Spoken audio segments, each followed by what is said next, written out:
कुमार का विजय स्तंभ, प्रलंब दानव का वध तथा भूगोल का वर्णन। नारद जी कहते हैं, कुमार के द्वारा कुमारेश्वर की स्थापना हो जाने पर देवताओं ने दोनों हाथ जोड़कर उन्हें प्रणाम किया और इस प्रकार कहा, प्रभो, हम आपकी विजय कीर्ति प्रकाशित करने के लिए जल में एक उत्तम स्तंभ डालेंगे और उसके आगे आप विश्वकर्मा के द्वारा बनाए हुए तीसरे शिवलिंग की स्थापना करें। देवताओं के ऐसा कहने पर महामना स्कंद ने तथास्तु कहकर अनुमति दे दी। तब इंद्र आदि देवताओं ने प्रसन्न होकर सुवर्ण एवं उत्तम रत्नों के बने हुए एक उत्तम स्तंभ को जल में डालकर खड़ा कर दिया। उस खंभे के चारों ओर रत्नों का चबूतरा बनवाया। उस समय आकाश से फूलों की वर्षा हुई और देवताओं के बाजे बज उठे। उस स्तंभ का नाम रखा गया विश्वनंदक। उसका आरोपण हो जाने के पश्चात उसी के पश्चिम भाग में भगवान स्तंभेश्वर की स्थापना की गई। स्तंभेश्वर के पश्चिम की ओर महात्मा स्कंद ने अपनी शक्ति के अग्रभाग से एक कूप का निर्माण किया जिसमें पाताल गंगा प्रकट हुई है। अर्जुन, माघ के कृष्ण पक्ष की चतुर्दशी तिथि को जो मनुष्य उस कूप में स्नान करके पितरों का तर्पण करेगा उसे निश्चय ही गया श्राद्ध से होने वाले पुण्य फल की प्राप्ति होगी। तर्पण के पश्चात गंध और पुष्प से भगवान स्तंभेश्वर की पूजा करनी चाहिए। ऐसा करने वाला पुरुष वाजपेय यज्ञ का फल प्राप्त करके भगवान शिव के परम धाम में आनंद का भागी होता है। जो पूर्णिमा और अमावस्या को महिसागर संगम में श्राद्ध करके स्तंभेश्वर का पूजन करता है उसके पितर तृप्त होते हैं। तृप्त होकर उत्तम आशीर्वाद देते हैं तथा वह पुरुष सब पापों का नाश करके भगवान रुद्र के लोक में प्रतिष्ठित होता है।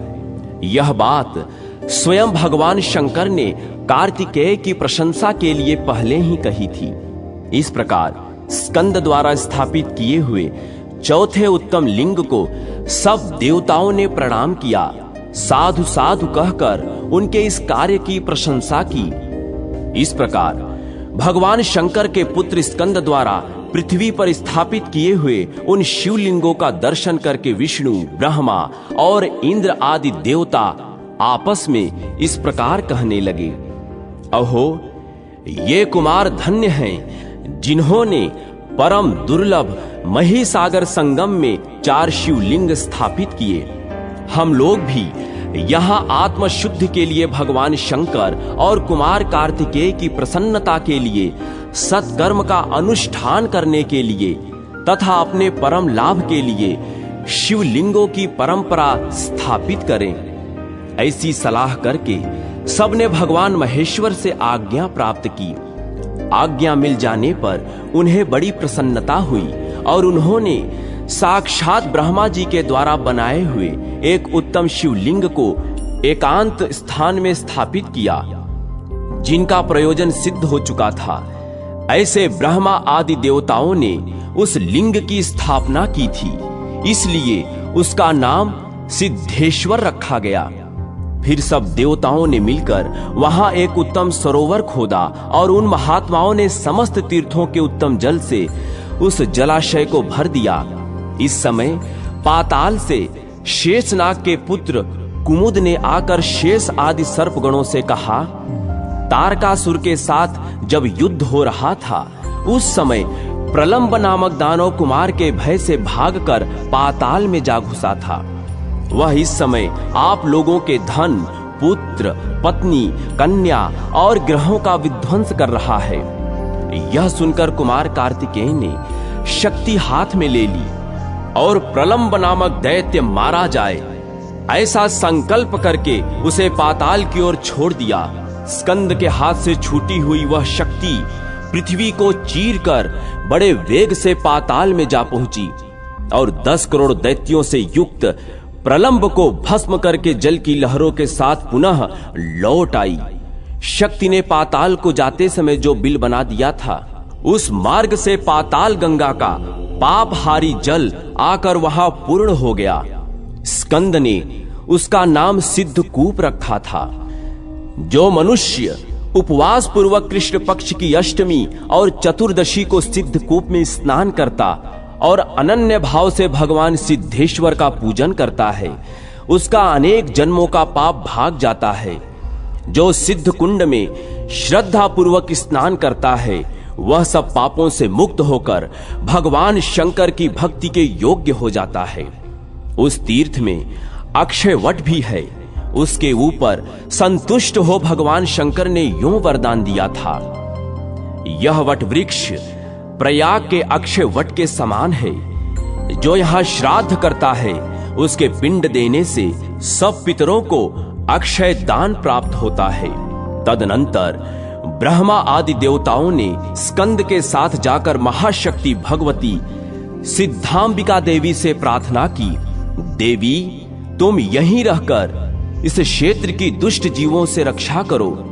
शुभे अष्टमी और चतुर्दशी को जो लोग तुम्हारी पूजा करते हैं, उनकी सब प्रकार की आपत्तियों से तुम्हें रक्षा करनी चाहिए। उनके इस प्रकार कहने पर सिद्धांबिका देवी ने तथास्तु कहकर उनकी प्रार्थना स्वीकार की। तत्पश्चात सिद्धेश्वर लिंग से उत्तर भाग में देवताओं ने भगवती सिद्धांबिका देवी को स्थापित किया। उस तीर्थ में भी देव समूह ने सिद्धेश्वर क्षेत्र की रक्षा के लिए क्षेत्रपति के रूप में चतुष्षष्टि महेश्वर की स्थापना की। उसके बाद उन्होंने सिद्ध के लिए वहां शिव जी के पुत्र गणेश की सिद्धि विनायक के नाम से स्थापना की। जो लोग प्रत्येक कार्य के आरंभ में सदा उनकी पूजा करते हैं, उन सब को ये प्रबल विघ्नराज सिद्धि प्रदान करते हैं। इस प्रकार उस तीर्थ के सिद्ध सप्तम की जो लोग सदा पूजा, दर्शन और स्मरण करते हैं, वे सब दोषों से मुक्त हो जाते हैं। सिद्धेश्वर, सिद्धवट, सिद्धांबिका, सिद्ध विनायक, सिद्धेश, क्षेत्राधिपति, सिद्धसर तथा सिद्धकूप, ये 7 सिद्ध सप्तक कहलाते हैं। सिद्धेश के संबंध में देवताओं ने भी यही गाथा गाई है।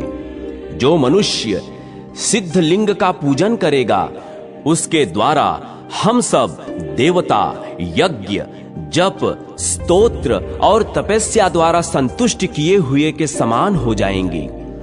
यों कहकर वे सब देवता बड़े हर्ष को प्राप्त हो स्कंद के साथ उस क्षेत्र की ओर चले गए। स्कंद ने मारुत स्कंद के नाम से प्रसिद्धि पाई और वहां से प्रस्थान किया।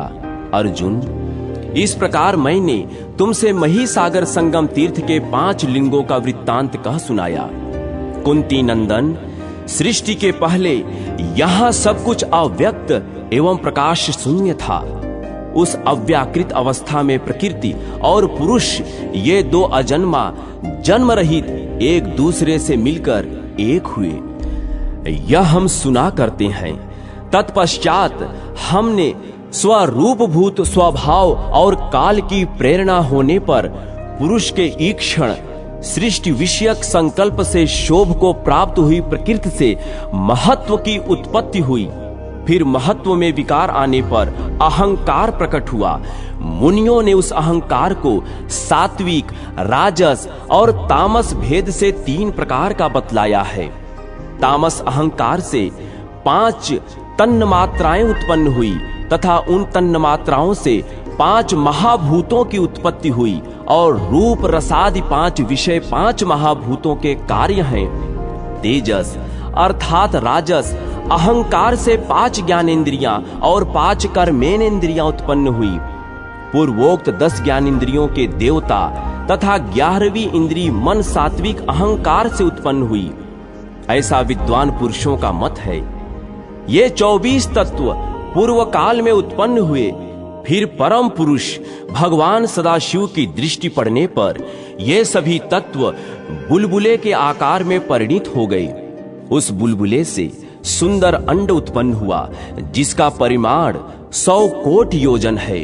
इसी को ब्रह्मांड कहते हैं। ब्रह्मांड के आत्मा ब्रह्मा जी बताए गए हैं। उन्होंने इसके 3 विभाग किए हैं, ऊर्ध्व भाग, मध्य भाग और अधो भाग। ऊर्ध्व भाग स्वर्ग है, उसमें देवता निवास करते हैं। मध्य भाग भूलोक है, इसमें मनुष्य रहते हैं। अधो भाग को पाताल कहते हैं, उसमें नाग और दैत्य निवास करते हैं। ये ही ब्रह्मांड के 3 विभाग किए गए हैं। इनमें से एक एक विभाग को पुनः 7-7 भाग ब्रह्मा जी ने किए हैं, जो 7 पाताल, 7 द्वीप और 7 स्वर्गलोक के रूप में प्रसिद्ध है। पहले मैं 7 द्वीपों का वर्णन करूंगा। उनकी कल्पना इस प्रकार है, सुनो। पृथ्वी के मध्य में जम्बू द्वीप है। इसका विस्तार 1 लाख योजन का बतलाया जाता है। जम्बू द्वीप की आकृति सूर्य मंडल के समान है। वह उतने ही बड़े खारे पानी की समुद्र से घिरा हुआ है। जम्बू द्वीप और शार समुद्र के बाद शाक द्वीप है, जिसका विस्तार जम्बू द्वीप से दुगना है। वह अपने ही बराबर प्रमाण वाले क्षीर समुद्र से, उसके बाद उससे दुगना बड़े पुष्कर द्वीप से, जो दैत्यों को मदोन्नमत कर देने वाले उतने ही बड़े सुरा समुद्र से घिरा हुआ है। उससे परे कुश द्वीप की स्थिति मानी गई है, जो अपने से पहले द्वीप की अपेक्षा दुगने विस्तार वाला है। कुश द्वीप को उतने ही बड़े विस्तार वाले दही के समुद्र ने घेर रखा है। उसके बाद क्रौंच नामक द्वीप है, जिसका विस्तार कुश द्वीप से भी दूना है। वह अपने ही समान विस्तार वाले घी के समुद्र से घिरा है। इसके बाद इसके दूने विस्तार वाला शालमली द्वीप है, जो उतने ही बड़े ईख के रस के समुद्र से घिरा है।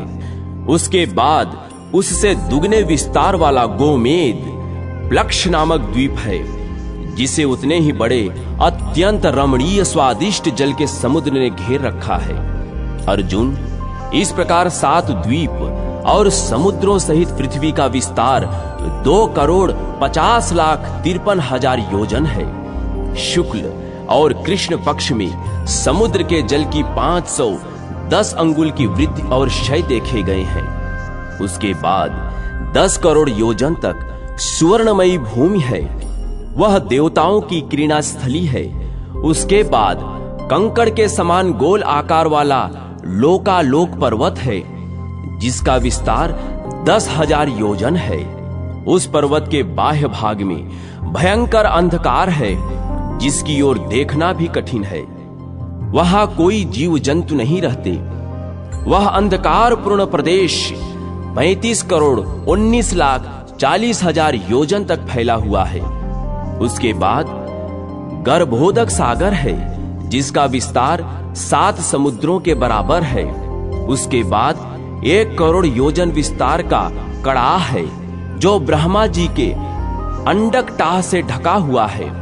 ब्रह्मांड के मध्य में मेरु पर्वत है।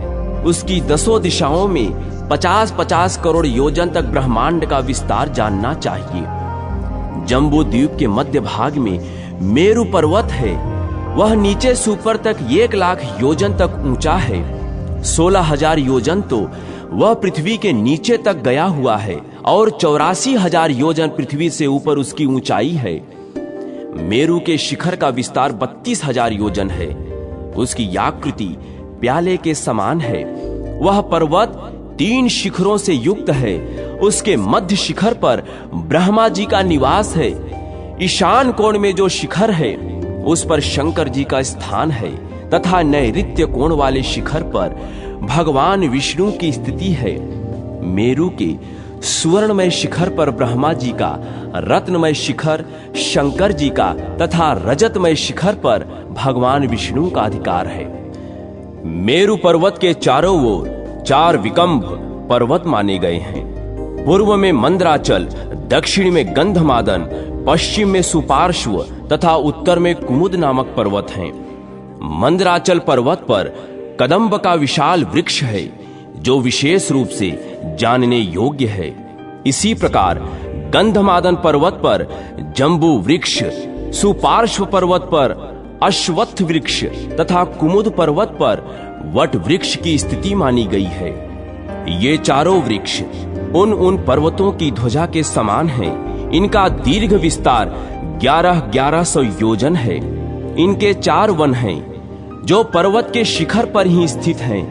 पूर्व में नंदन वन, दक्षिण में चैत्र रथ वन और पश्चिम में वैभ्राज वन तथा उत्तर में सर्वतोभद्र नामक वन हैं। इन्हीं 4 वनों में 4 सरोवर भी हैं। पूर्व में अरुणोद सरोवर, दक्षिण में मान सरोवर और पश्चिम में शीतोद सरोवर तथा उत्तर में महाहृद नामक सरोवर हैं। ये विषखंभ पर्वत 25-25 हजार योजन ऊंचे हैं। इनकी चौड़ाई भी हजार योजन मानी गई है। इनके सिवा वहां और भी बहुत से केसर पर्व हैं। मेरुगिरी की दक्षिण दिशा में निषद, हेमकूट और हिमवान ये 3 मर्यादा पर्वत हैं। इनकी लंबाई 1,00,000 योजन और चौड़ाई 2000 योजन है। मेरु के उत्तर में 3 मर्यादा पर्वत हैं, नील, श्वेत और श्रृंगवान। मेरु से पूर्व माल्यान पर्वत है और मेरु के पश्चिम गंधमादन पर्वत है। ये सभी पर्वत जम्बू द्वीप में चारों ओर फैले हैं। गंधमादन पर्वत जो जम्बू का वृक्ष है, उसके फल बड़े बड़े हाथियों के समान होते हैं।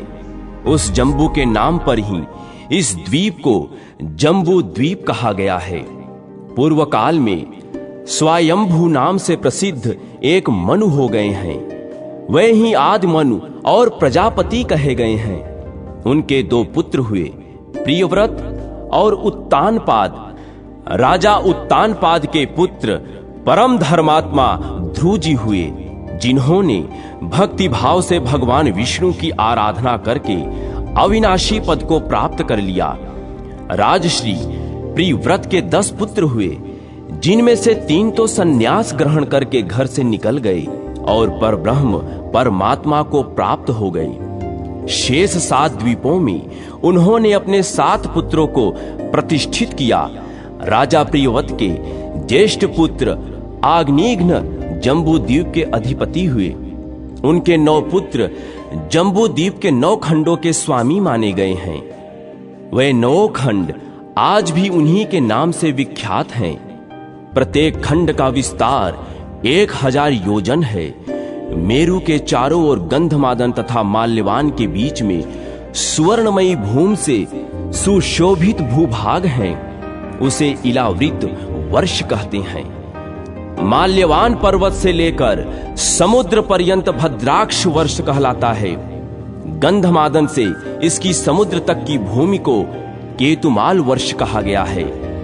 श्रृंगवान पर्वत से आरंभ करके सागर तक के भूखंड को कुरु वर्ष कहते हैं। श्रृंगवान और श्वेत पर्वत के बीच का भाग हिरण्यमय वर्ष कहलाता है। नील और श्वेत पर्वत के बीच में रम्यक वर्ष है। निषद और हेमकूट इनके बीच में स्थिति है। हिमवान और हेमकूट की मध्य का भूभाग किम पुरुष वर्ष माना गया है। हिमालय से लेकर समुद्र के भूभाग को नाभि खंड कहते हैं। नाभि और कुरु ये दोनों वर्ष धनुष की आकृति वाले हैं। इनमें क्रमशः हिमवान और श्रृंगवान पर्वत प्रत्यंचा के स्थान स्थित बताए गए हैं।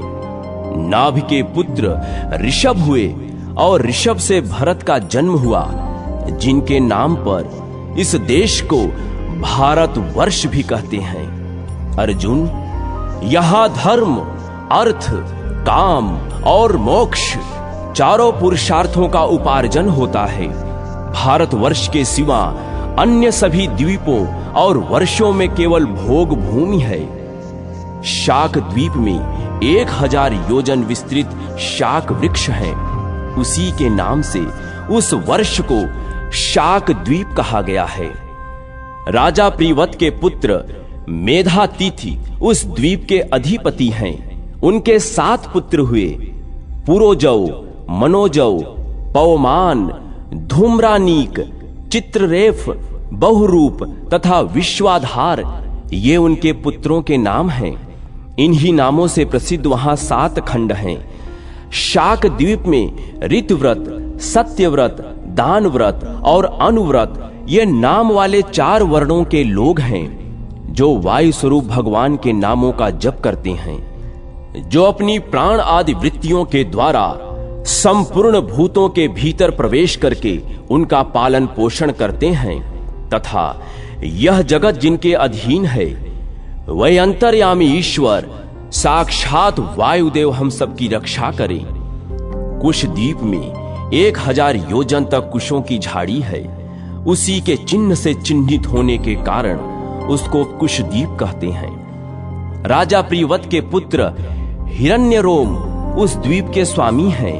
उनके वसु, वसुदान, दृढ़ रुचि, नाभिगुप्त, स्तयव्रत, विविक्त और वामदेव इन 7 पुत्रों के नाम से प्रसिद्ध 7 वर्ष कुशद्वीप में स्थित हैं। वहां के 4 वर्णों का नाम कुशल, कोविद, अभियुक्त और कुलक है। वे भगवान अग्निदेव की इस प्रकार स्तुति करते हैं। हे अग्निदेव, आप जन्म ग्रहण करने वाले संपूर्ण भूतों को जानते हैं, इसलिए जात वेदा हैं। साक्षात पर ब्रह्म परमात्मा के लिए आप भविष्य पहुंचाया करते हैं। सब देवता परम पुरुष भगवान के ही अंग हैं, अतः उनके यजन द्वारा आप उन परम पुरुष का ही यजन करें। क्रौंच द्वीप में क्रौंच नामक पर्वत है जिसका विस्तार 10,000 योजन है। उसी पर्वत को स्वामी कार्तिकेय ने विदीर्ण कर डाला था। उसके चिन्ह से चिन्हित होने के कारण उस द्वीप का नाम क्रौंच द्वीप है। वहां प्रियव्रत के पुत्र महाराजा धृतपृष्ठ का अधिकार है। उनके 7 पुत्र हुए आम, मधुरूह, मेधपृष्ठ, सुधामा, भ्राजिष्ठ, लोहितार्णव तथा वनस्पति। इन्हीं के नाम पर उस द्वीप के 7 वर्ष हैं। वहां पुरुष, ऋषभ, द्रविण और देवक नाम वाले 4 वर्णों के लोग रहते हैं और जल स्वरूप भगवान की स्तुति करते हैं। हे जल, तुम परम पुरुष परमात्मा के रेतस हो अथवा परमेश्वर ही तुम्हारी शक्ति है। तुम भू, भुवा, स्वः तीनों लोकों को पवित्र करते हो, अतः स्वभाव से ही पाप नाशक हो। हम अपने शरीर से तुम्हारा स्पर्श करते हैं, तुम हमें पवित्र कर दो। शालमली द्वीप में सेमल का एक बहुत बड़ा वृक्ष है जिस पर गरुण जी निवास करते हैं। उसका विस्तार 1000 योजन है। वही वहां का चिन्ह है, इसलिए उसे शालमली द्वीप कहते हैं। राजा प्रियव्रत के पुत्र यज्ञबाहु उसके अधिपति हैं। उनके सुरोचन, सौमनस्य, रमणक, देवव्रही, पारिभद्र, आप्यायन और अविज्ञात नाम वाले 7 पुत्र हैं जिनके नाम पर वहां के 7 वर्ष प्रसिद्ध हैं। उस द्वीप में श्रुतधर, वीर्यधर, वसुंधर और ईशंधर नाम वाले 4 वर्णों के लोग भगवान सोम का यजन एवं स्तवन करते हैं, जो अपनी किरणों से कृष्ण और शुक्ल पक्ष में पितरों और देवताओं को अन्न वितरण करते हैं। वे भगवान चंद्रमा हम सब प्रजाओं के राजा हैं। गोमेद या प्रलक्ष द्वीप में गोमेद नाम से प्रसिद्ध एक पाकरी का वृक्ष है जिसकी सुगंधित छाया से विशेष सुख मिलने के कारण लोगों का मेदा बढ़ जाता है। अतः उससे उपलक्षित द्वीपों को गोमेद द्वीप कहते हैं। वहां राजा प्रियव्रत के पुत्र ईदमज्जिह्व राजा हैं। उनके शिव, यवस, सुभद्र, शांत, क्षेम, अमृत तथा अभय नाम वाले 7 पुत्र हैं जिनके नाम से उस द्वीप के 7 वर्ष प्रसिद्ध हुए। वहां हंस, पतंग, ऊर्ध्वंचन और सत्यांग नाम वाले 4 वर्णों के लोग रहते हैं जो भगवान सूर्य की आराधना करते हैं, जो पुराण पुरुष भगवान विष्णु के स्वरूप हैं। सत्य, ऋत, वेद, अमृत तथा मृत्यु के भी आत्मा हैं। उन भगवान सूर्य की हम शरण लेते हैं। पुष्कर द्वीप में 1000 योजन तक विस्तृत सुवर्ण में कमल देदीप्यमान है। जिसके लाखों स्वर्णमय दल शोभा पाते हैं, वहीं वहां का चिन्ह है, इसलिए उसे पुष्कर द्वीप कहते हैं। राजा प्रिवत के पुत्र वितिहोत्र वहां के अधिपति हैं। उनके 2 ही पुत्र हैं, रमणक और धातकी। इन्हीं के नाम से उस द्वीप के 2 खंड प्रसिद्ध हैं। इन दोनों खंडों के मध्य भाग में मानसोत्तर नामक पर्वत है, जिसकी आकृति कंगन के समान है। उसी के ऊपर भगवान भास्कर भ्रमण करते हैं। वहां वर्ण विभाग नहीं है, सब समान है और केवल ब्रह्मा जी का चिंतन करते रहते हैं। वे इस प्रकार प्रार्थना करते हैं, जो सुप्रसिद्ध कर्म फल स्वरूप हैं, साक्षात ब्रह्मा ही जिनकी स्थिति है, सब लोग जिनका पूजन करते हैं, तथा जो एकांत निष्ठ, अद्वितीय एवं परम शांत हैं, उन भगवान ब्रह्मा को नमस्कार है। पुष्कर द्वीप के निवासियों में क्रोध और मात्सर्य नहीं होता, पुण्य और पाप की कभी प्रवृत्ति नहीं होती। उनकी आयु 10,000 वर्ष से लेकर 20,000 वर्ष तक होती है। वे लोग जप करते हैं और देवताओं की भांति अपनी पत्नियों के साथ विहार करते हैं। अर्जुन, अब मैं तुम्हें ऊपर के लोकों की स्थिति बतलाऊंगा।